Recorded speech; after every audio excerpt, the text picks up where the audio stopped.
The strange but true story featured on this podcast contains details some people may find distressing. Listener discretion is advised. I'm Chaya Samuel, and things are about to get weird.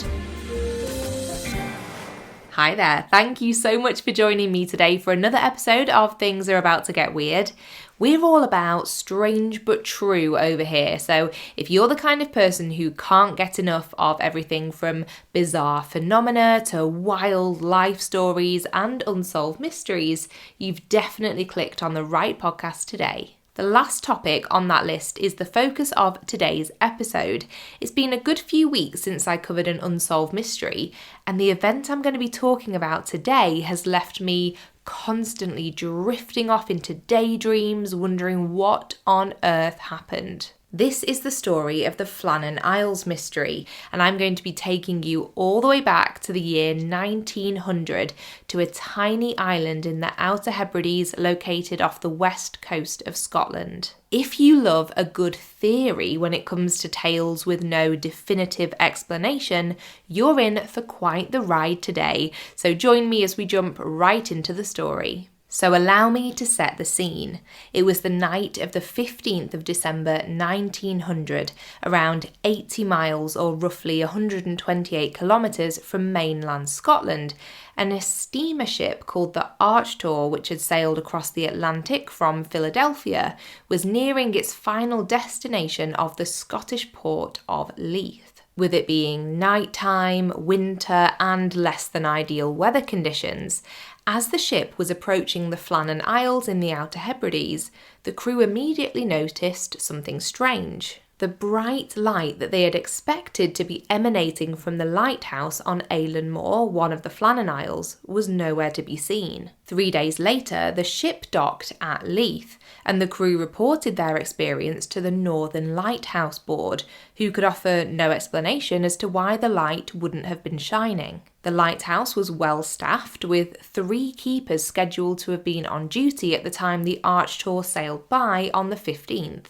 Those 3 keepers were Principal James Ducat, who was 43 years old, Second Assistant Thomas Marshall, who was 40, and although the 3rd man should have been First Assistant William Ross, he was actually unwell and had not been able to take his place on duty. William was replaced by 28-year-old Donald MacArthur, who held the title of Occasional Keeper. There was also a relief keeper called Joseph Moore, who would occasionally rotate on and off duty, but he wasn't present on the island that night. There had been no other indications that there was a problem at the lighthouse other than the obvious lack of light. No communications that something had broken or that they were in any kind of difficulty, and no reports of any other problems within the team. After hearing this report, the Northern Lighthouse Board were clearly concerned, and they arranged to dispatch a lighthouse tender ship to investigate what was happening on the Flannan Isles. After being finished in 1899, after a 4-year construction period,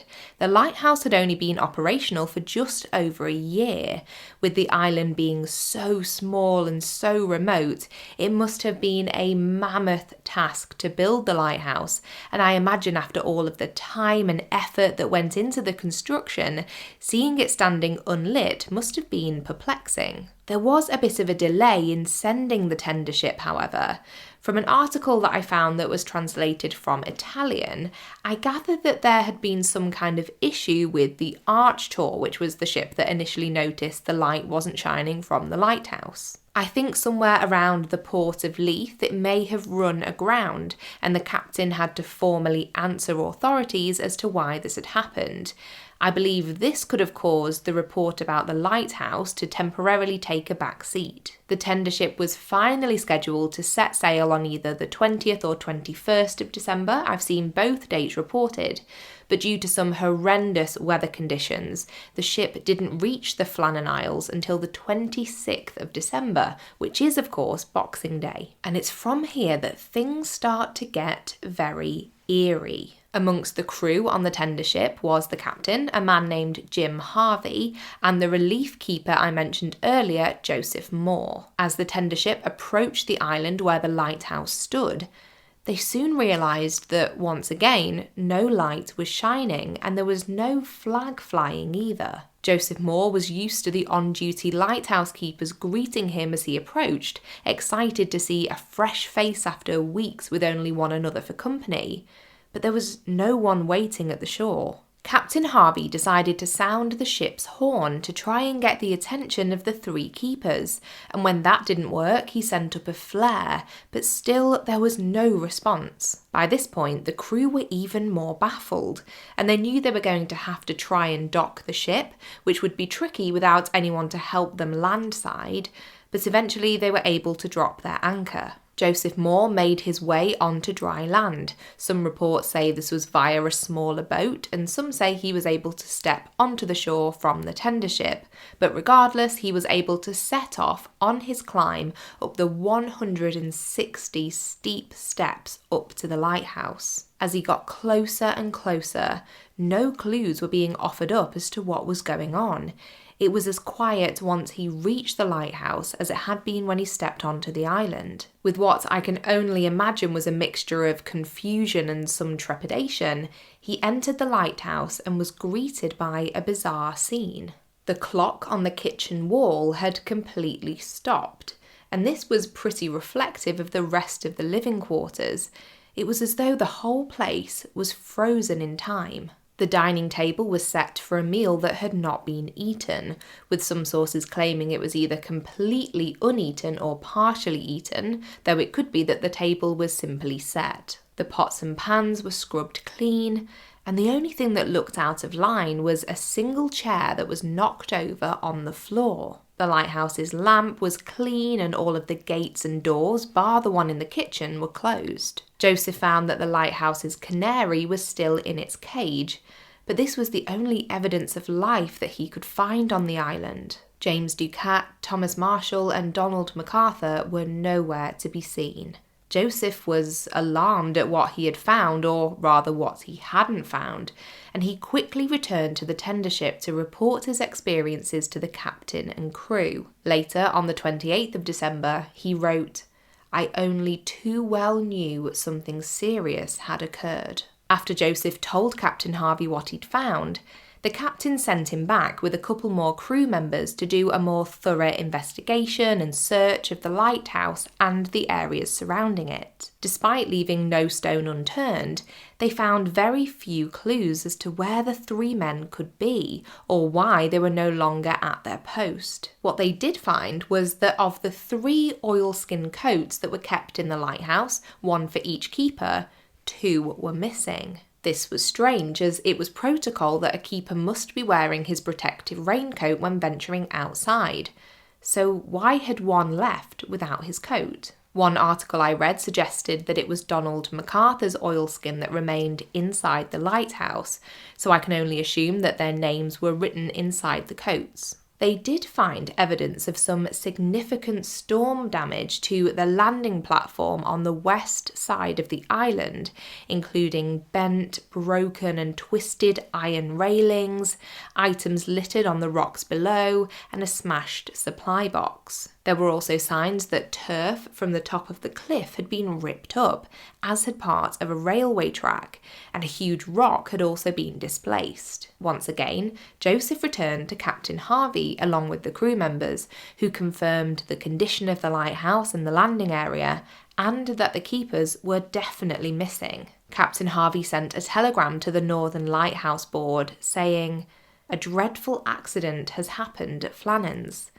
The 3 keepers, Ducat, Marshall and the Occasional, have disappeared from the island.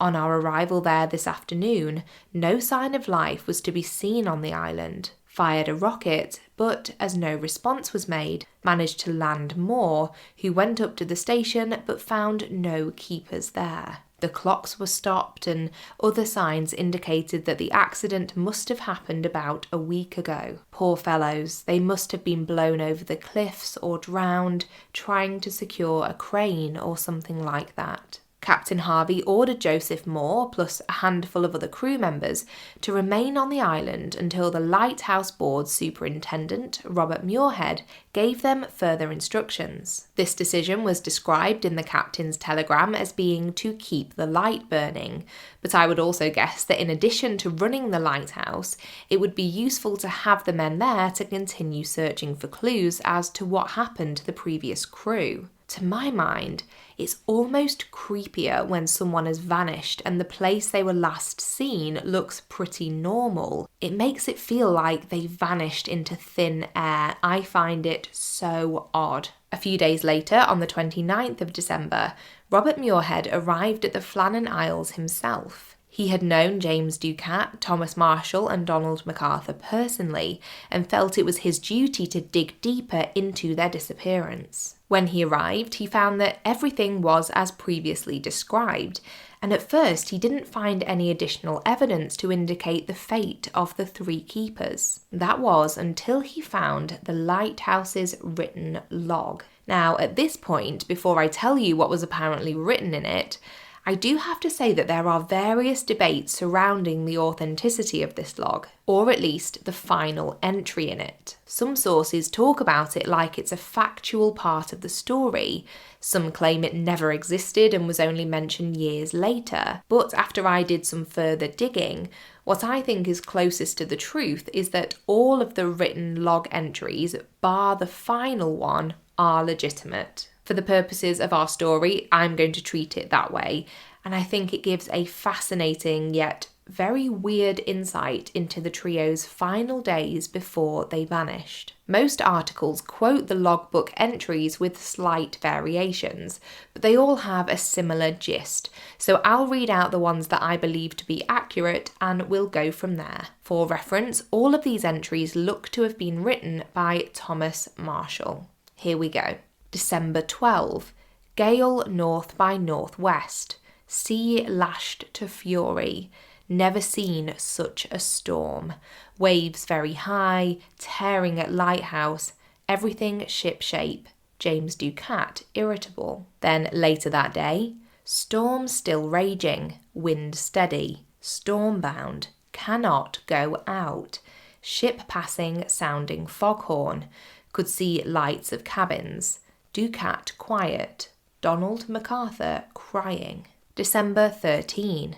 Storm continued through night. Wind shifted west by north. Ducat quiet. MacArthur praying. Later that day. Noon, grey daylight.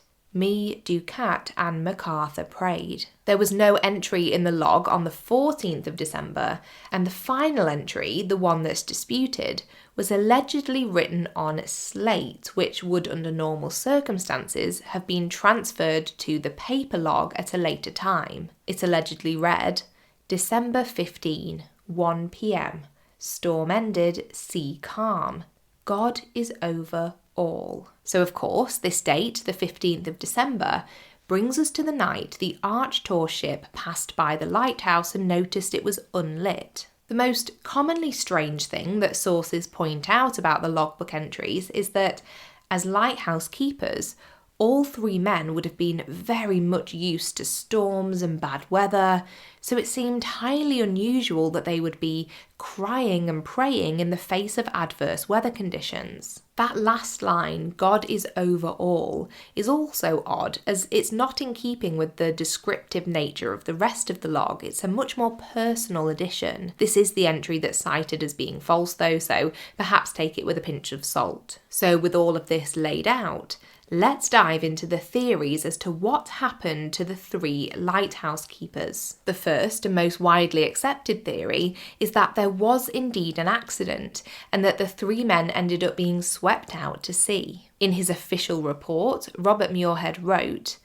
I am of the opinion that the most likely explanation of this disappearance of the men is that they had all gone down on the afternoon of Saturday the 15th of December to the proximity of the West Landing to secure the box with the mooring ropes, etc., and that an unexpectedly large roller had come up on the island, and a large body of water going up higher than where they were and coming down upon them had swept them away with resistless force. But whilst this idea did make sense, given the location of the lighthouse and the inherent dangers that came with their job, some major doubts were soon cast over this theory. For starters, not only had the men's bodies never washed up on any shore, no other evidence had either, not a piece of clothing or any other kinds of remains. All of the terrain around the lighthouse is rocky and jagged, and to me it feels likely that if they had been swept up in a big wave, that they'd have landed on the rocks rather than directly in the ocean,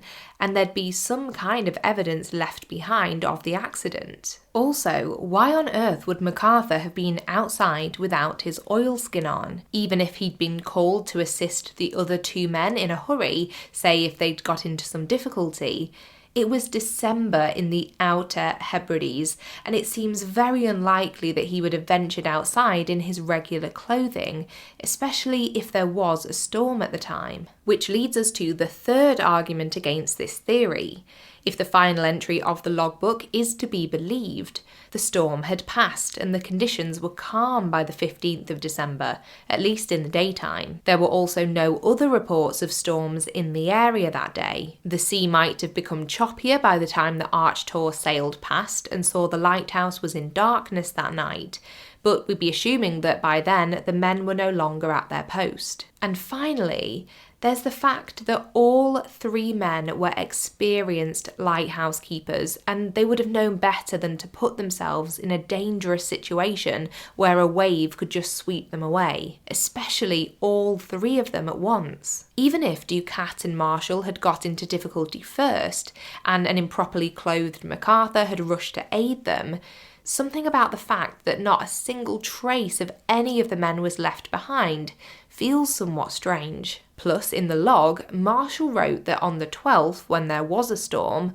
that they, quote, cannot go out. So why would they have done so on the 15th? There was, however, a suggestion that as Marshall had previously been fined 5 shillings for loss of equipment, that he would have been very keen to make sure that no other equipment on the West Landing was lost or damaged. But would this threat of another fine have been enough for not only him, but his 2 colleagues to put their lives at risk? Personally, I think it's doubtful, though I must admit that it is a possibility. So of course, with all of these holes in the explanation proposed by Robert Muirhead, alternative theories started to spread.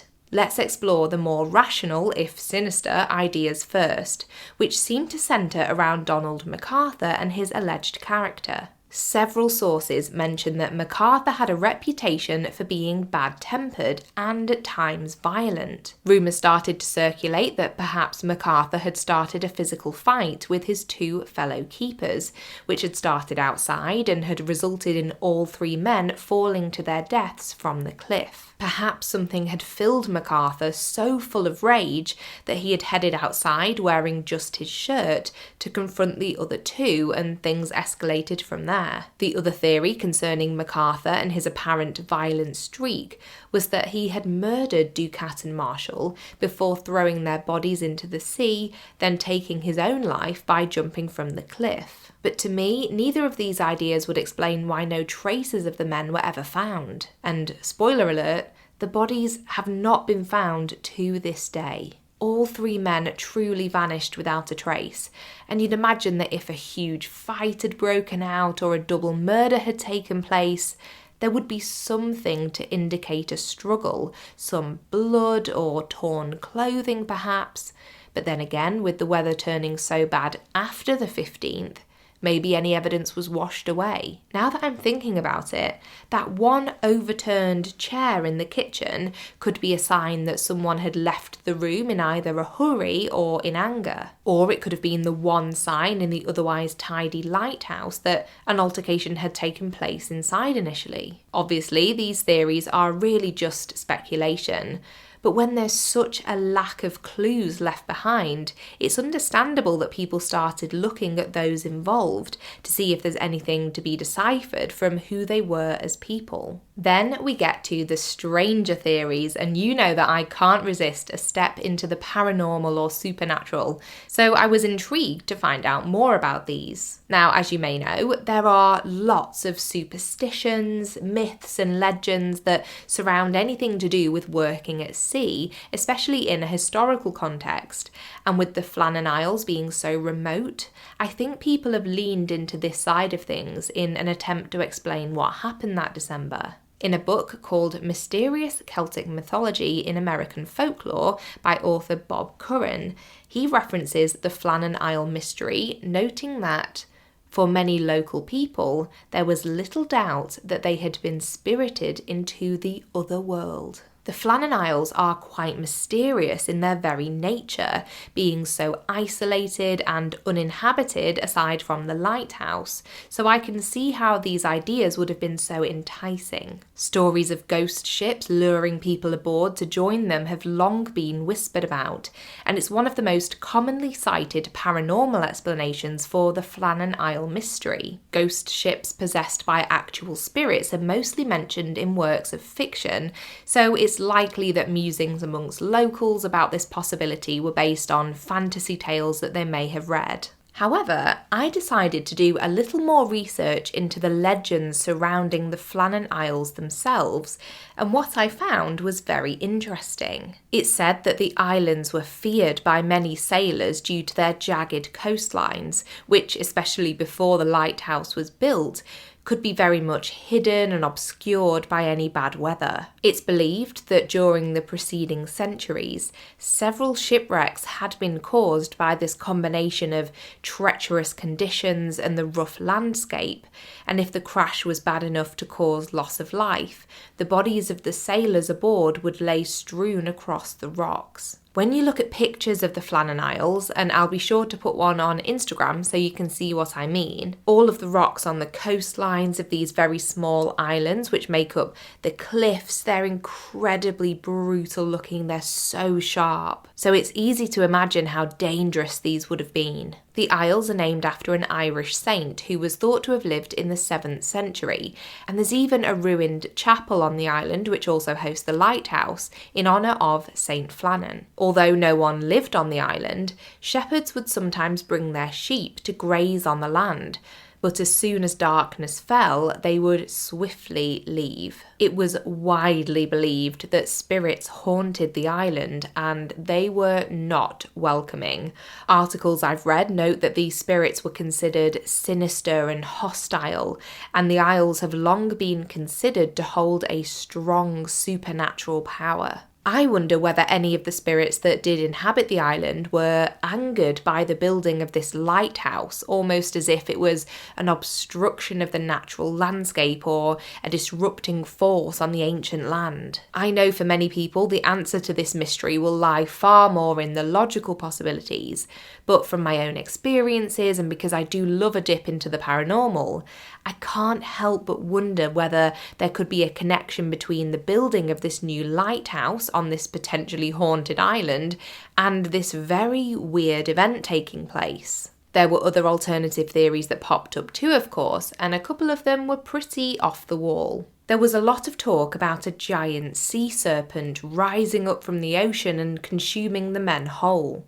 And then there was, of course, the notion that they could have been abducted by aliens. I completely understand why these theories became popular, because they would have neatly explained the total lack of any trace evidence being left behind. All that's been recorded on the paranormal front is that in the decades following the disappearance of the three men, subsequent lighthouse keepers working on the Flannan Flannan Isles experienced hearing strange voices calling out the names of the missing trio. The logical side of my brain wants to think that these voices were probably figments of the keepers' imaginations, and that they simply got swept up in the mystery and intrigue of the island and the lighthouse's history. But something in my spooky heart believes that perhaps the spirits are anchored to the island, regardless of what happened to them. Ultimately, not a soul knows what their fate was other than the three of them, and if that's not the kind of unfinished business that could cause a spirit to haunt a place,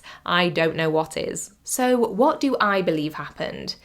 I think the reason that this story is so strange and so intriguing is because there isn't really an answer that makes complete sense. Yes, of course, the official explanation, the idea that there was some kind of accident, does feel most likely, especially when you consider the additional context that the landscape itself could have been to blame. The Flannan Isles contain a number of narrow gullies which are called geos.